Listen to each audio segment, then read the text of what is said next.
Hello, welcome to the Mayor's Forum. I would like to update you on recent events affecting our city. The first is the February 10th police raid of the Travelodge Hotel on Brook Park Road. This raid took place after numerous incidents involving illegal and questionable activity. I want to commend our police force, the county prosecutor, and the county sheriff's office for a job well done. This hotel is now closed and will not reopen without a judge's approval. I hope to have this building demolished so that the property can be used and redeveloped, creating jobs in our community. The second item I would like to discuss with you is the 2016 budget, which I sent to Brook Park City Council today. Over the past 2 years, we have come a long way. Our current operating funds are stable.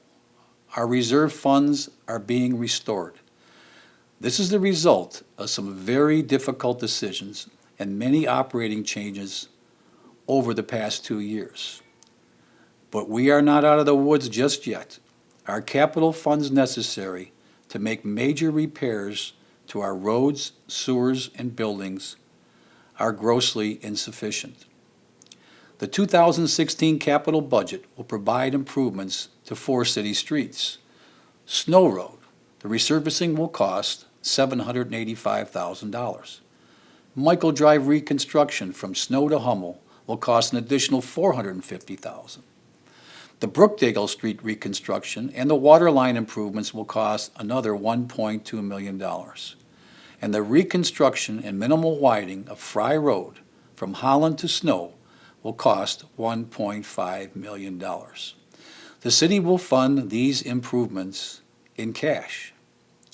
The 2016 capital budget must also fund equipment for the police, fire, service, and recreation departments, totaling over $2 million.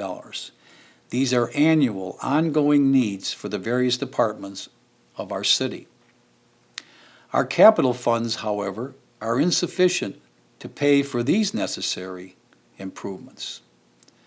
Number one, the city must issue bonds to fund the $1.3 million Smith Road sewer improvement project.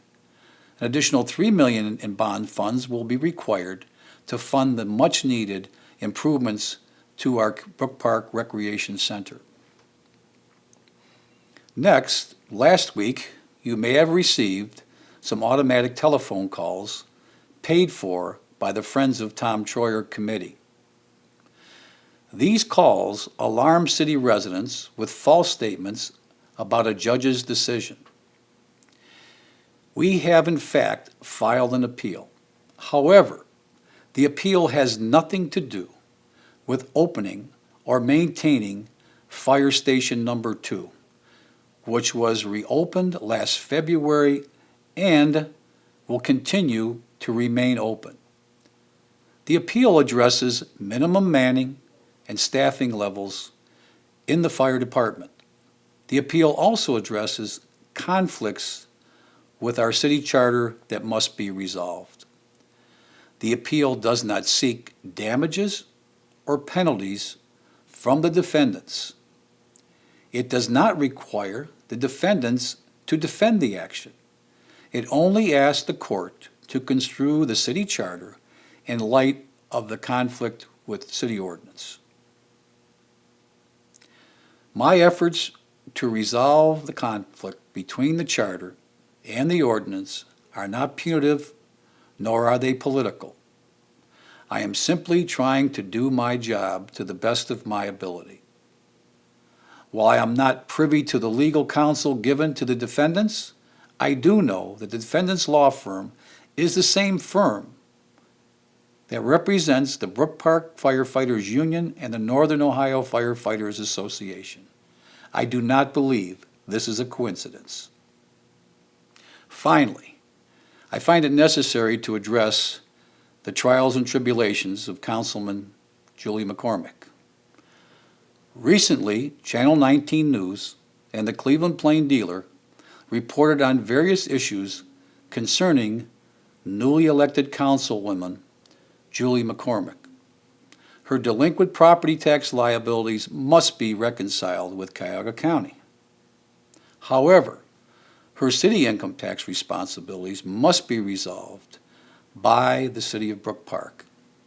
In response to these news reports, Ms. McCormick has blamed me for her troubles. Nothing could be further from the truth.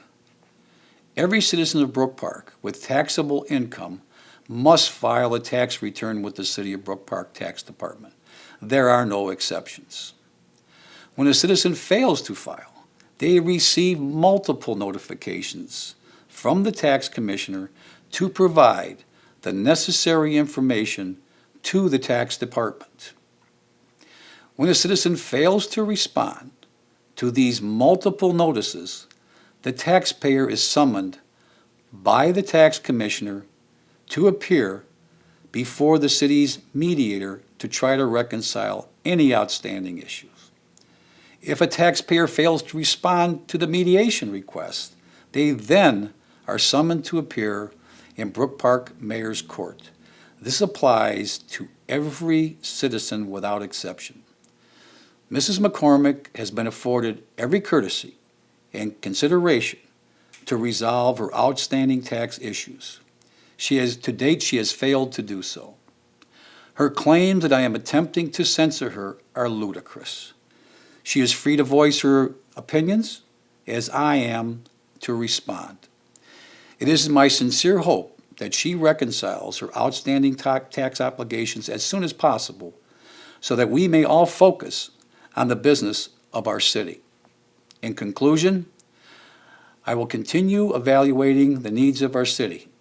Not all of my recommendations may be favorable or pleasant, but you elected me to make tough decisions to stabilize our city. That's what I am attempting to do. I cannot do it alone. I hope that you will stay informed on the issues and contact me if you have any questions or concerns. I will continue to update you through this video forum and hope you can find time to attend our council meetings.